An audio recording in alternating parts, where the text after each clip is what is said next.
소가 제기된 이상 실체관계를 면밀히 살펴서 정의로운 해결책을 모색하는 것, 이것이 바로 사법부에 맡겨진 시대적 소명이라고 생각합니다. 맞아요. 이번 판결이 장차 우리 혼인에 대한 재판 실무에 상당한 영향을 끼칠 걸로 기대가 됩니다.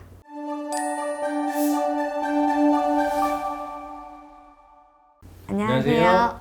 낭만로이어 서민 변호사입니다. 신현승 변호사입니다. 오늘은 저희 법인의 최고 미남 신현승 변호사님과 함께 최근에 선고된 대법원 전원 합의체 판결에 대해 자세히 알아보려고 합니다. 네, 오늘 집중적으로 살펴볼 판결은 혼인무효 확인해소에 관한 대법원 2020무 15896 전원합의체 판결인데요. 기존의 오랜 판례를 변경한 매우 중요한 판결이라고 할 수 있습니다. 맞습니다. 그동안 대법원은 이혼으로 혼인관계가 종료가 되면 그 후에는 혼인무효 확인해소를 제기할 수 없다는 입장이었습니다. 소위 확인의 이익이 없다는 이유에서 그랬는데요. 그런데 이번 전원합의체 판결에서 그 견해를 뒤집었습니다. 네, 사건을 좀 더 자세히 살펴보면 원고는 2001년에 피고와 혼인신고를 하고 슬하에 자녀도 두었습니다. 그러다가 2004년에 조정이혼이 성립되면서 이혼 신고를 마쳤습니다. 문제는 그로부터 15년이 지난 2019년 원고가 피고를 상대로 혼인할 당시에 자신에게 혼인의 의사를 결정할 수 없는 극도의 혼란과 불안, 강박 상태가 있었고 그 상태에서 혼인에 관한 실질적인 합의 없이 혼인 신고를 했다고 주장하면서 혼인의 무효 확인을 구하는 소송을 제기한 겁니다.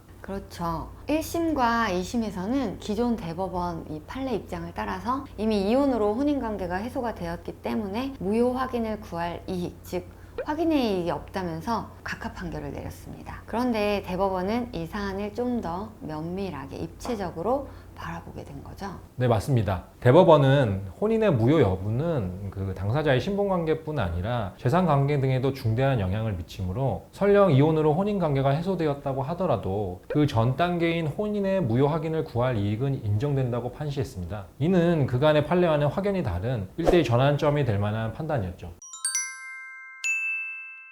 이런 대법원의 입장 변화에는 여러 이유가 있었을 것 같습니다. 우선 혼인 무효와 이혼은 법률상 효과가 많이 다르잖아요. 혼인 무효의 경우는 애초에 혼인의 효력이 발생하지 않는 것이어서 각종 신분상, 재산상 법률관계에서 이혼과는 좀 다른 취급을 받게 됩니다. 이혼은 무효혼이 아니라 유효한 혼인이지만 이혼한 시점을 기준으로 장래를 향해서 혼인관계가 해소되는 것이기 때문에 이혼 전에 혼인을 전제로 발생한 그 법률관계는 여전히 유효하다는 점에서 큰 차이가 있게 되는 거죠. 네, 실제로 형법상 친족 상돌의 조항만 보더라도 무효혼 당사자 사이에는 적용이 되지 않습니다. 또한 민법 809조 2항에 규정한 인척간 혼인금지 규정이나 382조에 규정한 일상가사 채무에 대한 연대 책임을 인정하는 규정도 모두 무효혼에는 적용이 되지 않습니다. 이처럼 실질적으로 큰 차이가 있는 만큼 이혼 전후를 불문하고 과연 혼인이 무효인지 여부를 따질 실익은 분명하게 있다고 봅니다.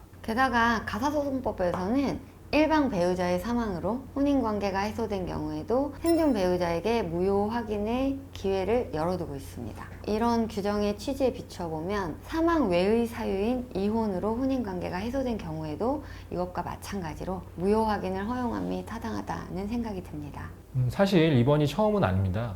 과거 대법원 판례 중에는 협의 파양 후에도 입양 무효 확인의 소의 이익을 인정한 사례가 있습니다. 이는 일반적인 계약관계와 구별되는 신분관계의 특수성을 반영한 것으로서 혼인관계에 관해서도 마찬가지로 고려해야 할 요소라고 생각합니다. 무엇보다도 저는 이번 판결이 국민의 재판받을 권리 보장에 크게 기여했다고 그렇게 생각이 되는데요. 그동안은 이혼 후 무효 확인 청구라는 그 이유만으로 법원의 문을 두드릴 기회조차 아예 주어지지 않았잖아요. 하지만 이제는 구체적인 사안을 들여다봐서 권리구제 필요성이 개별적으로 있다라고 판단이 되면 그래도 판단을 해주는 판결이 나온 거니까 국민의 기본권 신장에 기여를 하게 된 판결이 아닐까 하고 생각합니다. 네, 맞습니다. 이는 곧 우리 사회가 혼인의 실질을 보다 존중하는 방향으로 나아가는 계기가 될 수 있을 것 같습니다. 가령 무효인 혼인에 기한 것임이 밝혀진 법률행위의 효력을 제대로 가릴 수 있는 기회가 보장되는 셈이니까요.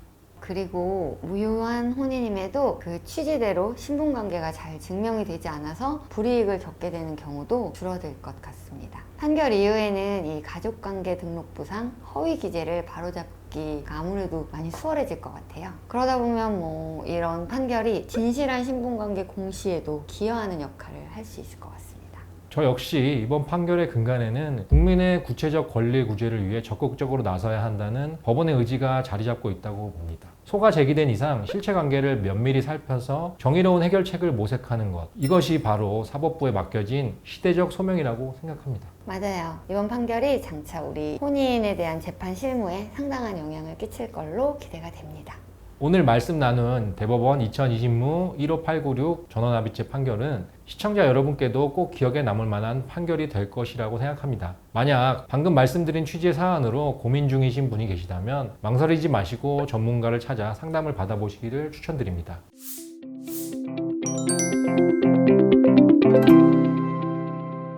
지금까지 낭만 로이어 서민 변호사, 신현승 변호사였습니다. 오늘 내용이 유익하고 재미있으셨다면 구독, 좋아요 부탁드립니다. 다음 영상에서는 더욱 유익하고 알찬 법률 정보로 찾아뵙겠습니다. 감사합니다.